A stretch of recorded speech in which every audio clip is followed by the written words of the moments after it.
কিছুই করতো না। কিন্তু মারিয়া যখন যখন ওদের পরিবারে একটা সময় আসলো কি, ওরা 4জন না 3জন এরকম ভাই বোন ছিল, আর তাদের মধ্যে সব থেকে ছোট তার বোন হচ্ছে এঞ্জেল, তার নাম হচ্ছে এঞ্জেল। আর বোনের যখন 5 বছর, বোনের কি হলো, হঠাৎ করে টিউমার ধরা পড়লো। আর যেহেতু সে একটা ছোট বোন, তার বোনের জন্য তার চিন্তা থাকে না। যে কোনো দিদি যখন তার বাচ্চা একটা ছোট একটা বোন হয়, সে কি হয়, সে বোনটাকে সে ছোট থেকে মানুষ করছে, যখন সে একটা এরকম টান থাকে। তো মারিয়াও কি হয়েছিল, ওরও মানে টান ছিল যে আমার বোনের টিউমার হয়েছে, যে ওর এত বড় সমস্যা, এটা কি করে ঠিক হবে, কি করে কি হবে, এরকম তার চিন্তা ছিল।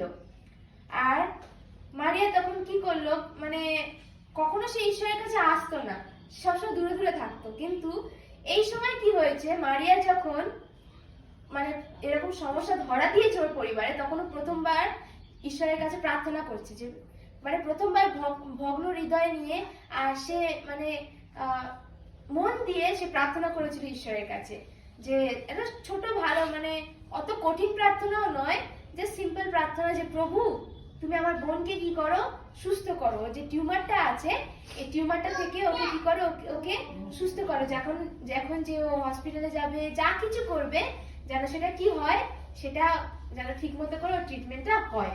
তা মারিয়া যখন এই জিনিসটা যখন প্রার্থনা করলো, তার পুরো মন আর